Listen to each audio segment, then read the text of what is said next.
This is Stewart Herman, reporting to you on a mission, a double mission in fact, to widely separated parts of the world. The first, in July 1952, was to Hanover in Germany, where the Second Worldwide Assembly of the Lutheran World Federation took place. The purpose of this trip was to present my report as Director of Lutheran World Federation, Service to Refugees. As I mingled with thousands of Lutherans from all over the world, thronging the city's busy streets, I could not help realizing the contrast between this and the very first assembly of the Lutheran World Federation in Lund, Sweden, back in 1947. During the war, you see, we Lutherans had begun to feel that something stronger, something more effective than merely emergency relief action would be called for in the post-war world. So we gathered together at Lund with Lutheran leaders from many lands to organize a permanent global agency. I remember how fearful some of us were. After all, Lund was the very first international assembly since the end of World War II, at which ex-enemies sat down to talk together as Christian brethren. It wasn't a very large assembly. Travel was difficult, food was rationed. We had only 150 delegates from a score of countries. But together we laid the framework of a functional organization, and above all, we organized a Department of Service to Refugees, which incidentally has helped more than 100,000 Lutheran refugees to find homes in new lands. Now, 5 years later, here we were, meeting again. But how different this second gathering was from the first. How we had grown. In addition to the many thousands from Germany and Western Europe, 1,000 of us had come from America, another 1,000 from the Scandinavian countries, and hundreds more from Asia, Australia, South America, joining together in common witness in a city marked by the wreckage of war, but also by the evidences of reconstruction and economic revival.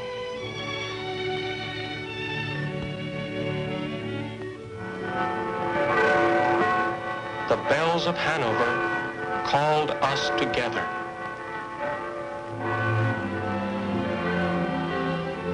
We marched in solemn procession through the city's streets to the newly restored Marktkirche, where most of the delegates and official visitors accepted the invitation of the Lutheran Church of Hanover to participate in a communion service. Lutherans from 52 separate and autonomous member churches, 26 countries, and representing about 50 million people, in fact, the largest international Protestant church in the world.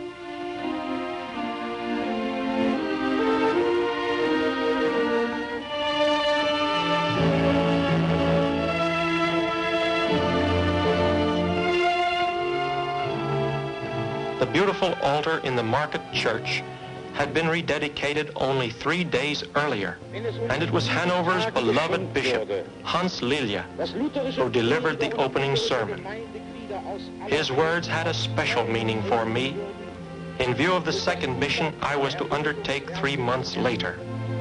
He said,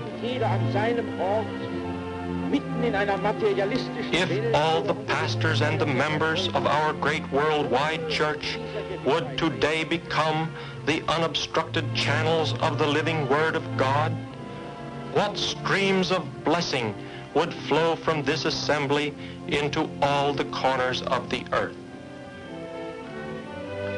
Our executive committee had already met and organized the agenda of this great convocation to plan our continued strategy of Christian work on a global scale.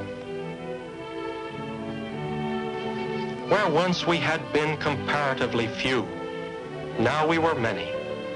250 delegates, 250 alternates, 800 official visitors, and 1,000 guests at every session.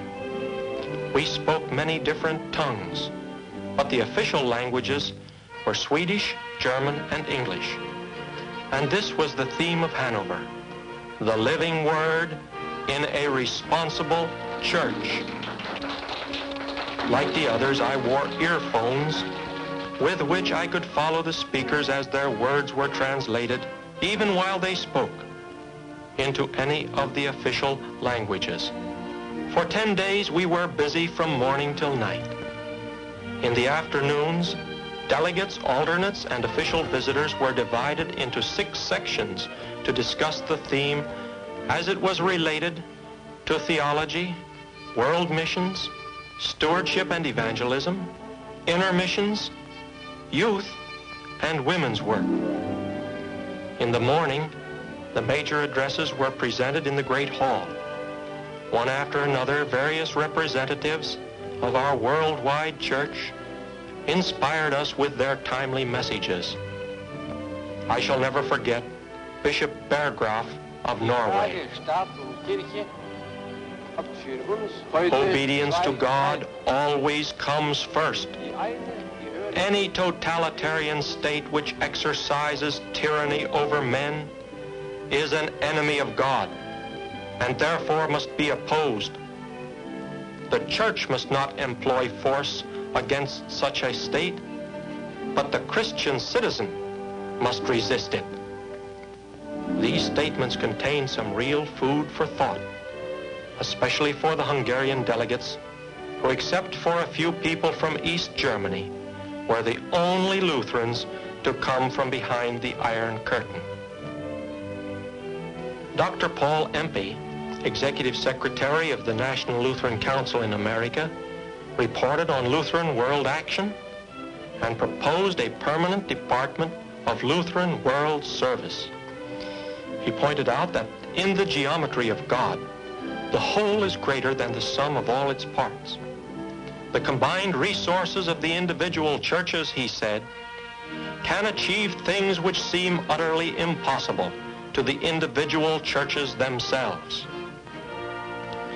Time after time, both from the podium and in private conference, the representatives from many lands bore emphatic witness to the worldwide federation as a living force. There was Archbishop Grünbergs of the Latvian Church in exile, Bishop von Bonsdorf of courageous Finland, young Pastor Pop of Yugoslavia in conversation with Dr. Scherzer, USA, Pastor Dafa from Abyssinia, Dr. Domes of Brazil exchanging notes with Pastor Carli of Chile, Professor Peter Brunner of Germany, Bishop Mai from Vienna, Austria, the delegation from the 500,000 members of the Indonesian Church, also Dr. Franklin Clark Fry from the United States. We are profoundly grateful to God who has permitted us to meet here in Hanover, having come from all 5 continents and all the parts of the earth. We represent 52 separate and autonomous churches scattered over 26 nations of the world. Here we shall deal with many theological and practical questions which urgently demand the intelligent attention of the Lutherans of all countries. As these testimonies of an older generation unfolded, still another younger witness was being born in another session. The Lutheran youth of the world had come to Hanover too. Parallel to the main assembly, a Lutheran World Federation Youth Conference also met. Coming together in fellowship, they were learning what it means to follow the Lord Jesus Christ in different countries, different cultures. Typical of these young people was Miss Kei Sasaki from Japan. The youth, not only in Japan, but the world must know that only God is their protector. From Staten Island, New York, the Wagner College Choir came to lift their voices.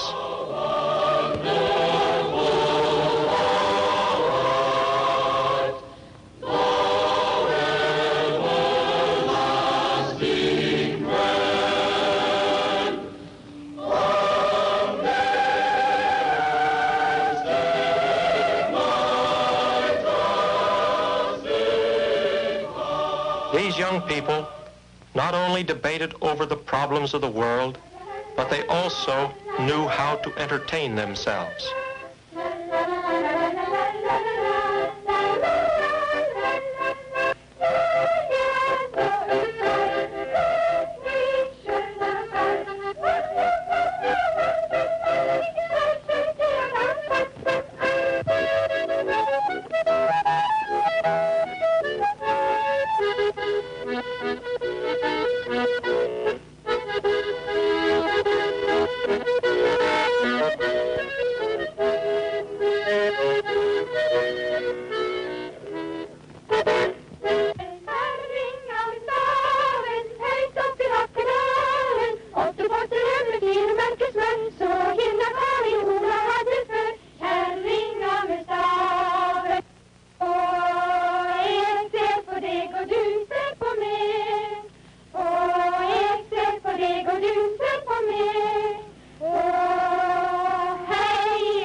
The presence of these young men and women was like a tonic to all of us.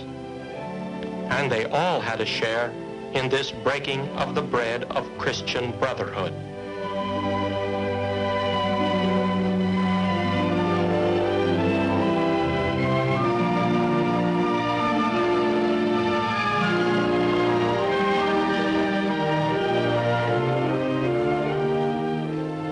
The viewpoint of the Lutheran youth was presented by their representatives in the main assembly.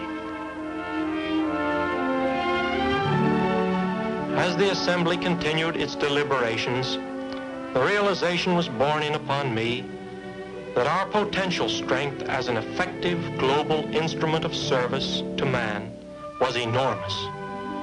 When our brethren become weak, we are weak. When our brethren are strengthened, we are strengthened.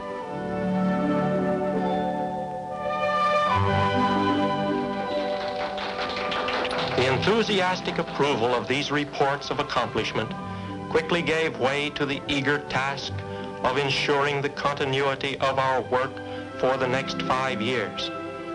We voted to establish a permanent Department of World Service to be supported by all member churches, and we also organized a Department of World Missions as a new and permanent arm of the Lutheran World Federation.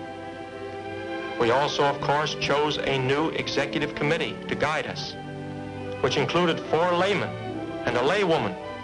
First, on the opposite side of the table to the left, is Dr. Domes of Brazil, Bishop Mai, Austria, Bishop Besta and Professor Sommerlath of East Germany, Tilili, Finland, Sister Runvin and Professor Prenter, Denmark, Bishop Meiser, Germany.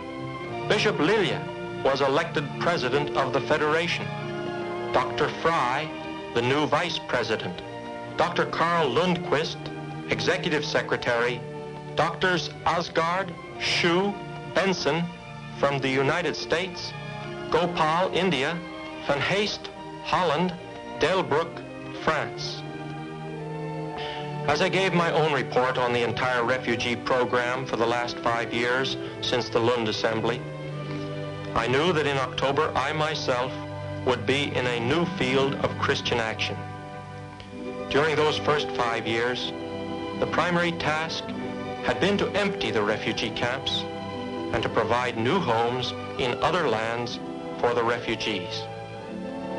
Not all refugees had found new homes, but my new job, in a sense, was to be a sequel to the old one, for I had been elected to head a new Lutheran World Federation committee on Latin America, where many of our brethren had gone.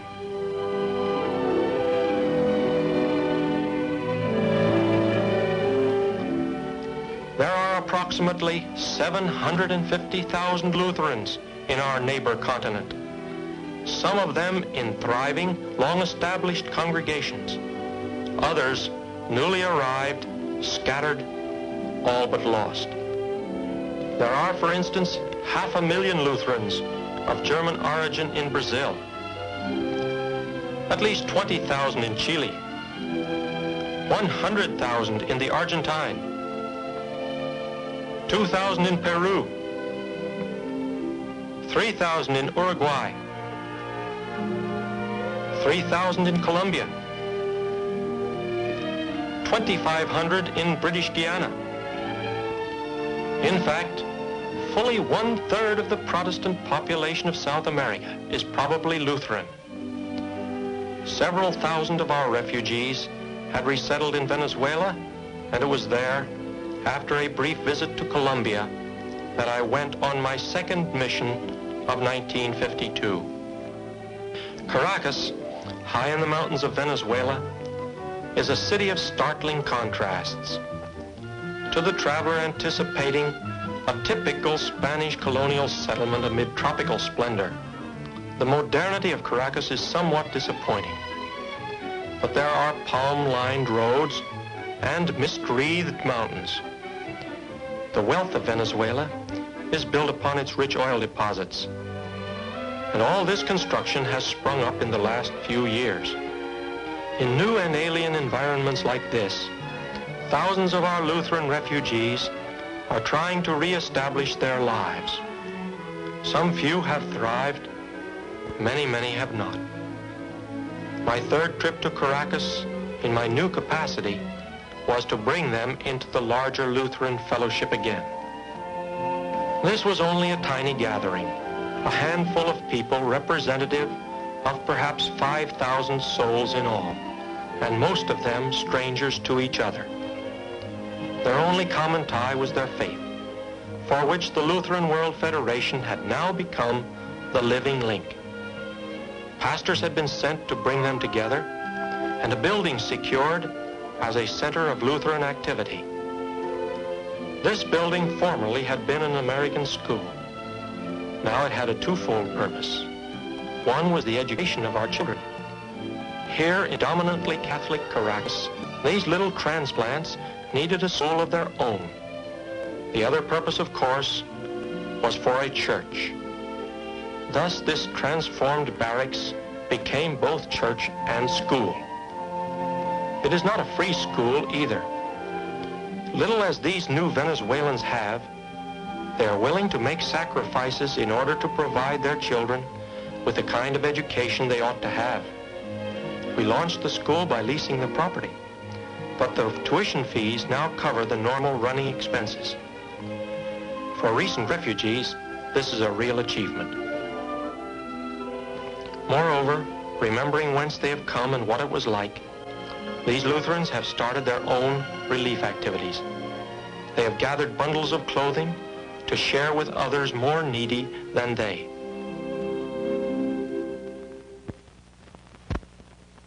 While some people in Caracas live along palm-lined avenues, many of our brethren dwell in half-finished houses like these, hanging along the edge of a hill or lining the deep, dry gullies which run through town.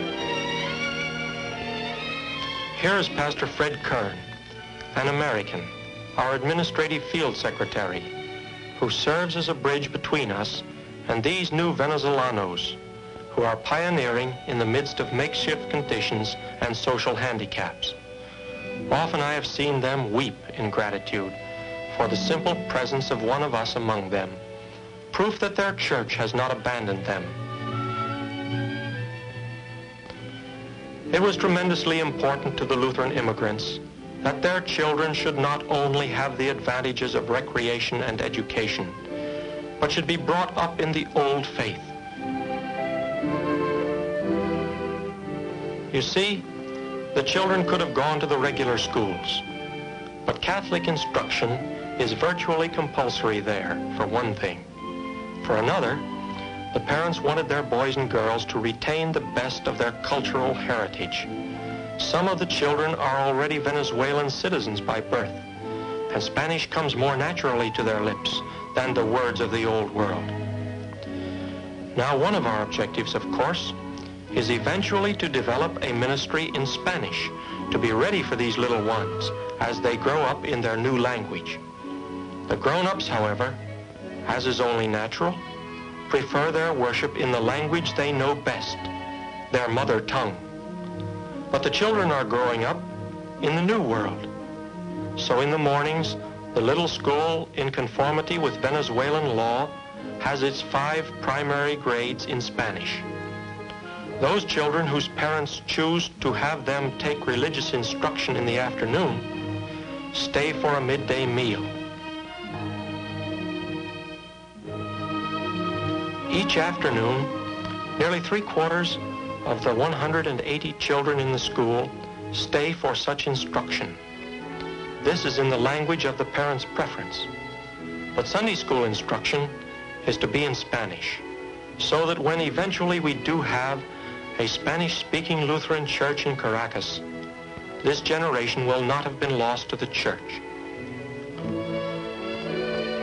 Another important function of the school is witnessed by its nursery and kindergarten classes. These youngsters are too tiny for the 3 R's, but their being at school during part of the day enables both their parents to go to work. The establishment of a successful school, however, was not the major goal. Just as this school faculty must deal with pupils of 16 different nationalities, we had to weld into a single fellowship hundreds of Lutherans of diverse national backgrounds. It was a delicate and difficult problem. One means of keeping in touch not only with the people in and around Caracas, but with the settlers scattered deep in the interior and even up in the Andes, is the publication of monthly papers. Here are the bulletins printed for the 3 predominant Lutheran linguistic groups: Hungarian, Latvian, and German. None of these groups acting separately could have established independent congregations of their own. The problem of my mission was to see if we could forge something unique in the history of our church, a single, multilingual congregation right from the start. We had already sent to Caracas what we call linguistic pastors, besides Fred Kern. For the Hungarians, Pastor George Pasvai, who had stayed in Sweden after the communists had seized power in Hungary. For the Latvians, Pastor Alfreds Gulbis, who had been a DP in Germany. For the Germans, Dr. Falk, who emigrated from Germany to the U.S. after the war. Now, could we weld all 3 groups into one church? As I reviewed the deliberations of the little group in Caracas, my mind turned back to the great sessions in Hanover and to Bishop Lilja's challenge. This small multilingual congregation, if it proved successful, if we could accomplish it, might prove to be an historic precedent for our church the world over, might truly be one of the greatest blessings to stream forth from Lutheran world unity. Our Christian faith would smash the linguistic barriers. Now the time for action and decision had come. The people came too. I could not help remembering the circumstances in which I had seen some of these brethren of ours in the refugee camps not so long ago. Today they came, dressed in their Sunday best, and that best often their only. Many of them had come to Venezuela with nothing but the clothes on their backs, their small valises, their hopes, and their faith. It was a serious, yet a festive occasion. Those who still had them wore their traditional homeland garb. Now here I was, sent to them as the representative of the Lutheran World Federation and of the National Lutheran Council, which had provided the first necessary funds for the work. No simultaneous translation system here. Each pastor in turn explained to his group the goal we sought. And then, in true democratic fashion, we counted hands. And union was approved. The First Lutheran Church took as its name the Evangelical Lutheran Congregation of the Resurrection. Our first act was to praise the author of all Christian unity, who had so surely guided us.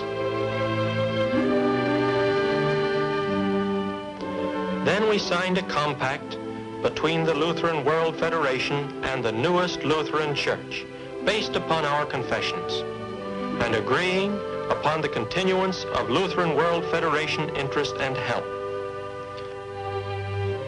A few minutes ago, we had formed of many one church. Now we celebrated the occasion with a solemn service in 5 different languages. Worship each Sunday would continue to be in the 3 principal tongues, each pastor preaching the Word of God in the familiar Old World words. But Sunday school lessons would be in the new language the children were learning. As I participated in this unique service, I was acutely conscious of the fact that this was only the beginning of the work. For we had established preaching points in Valencia, Maracaibo, San Cristobal, Barquisimeto, and we had proven again that where one is weak, many can unite to be strong. For there are other countries, Ecuador, Colombia, Peru, with a growing Lutheran population. Thousands more will come to South America during the next 10 years. Caracas constitutes a pattern they can follow.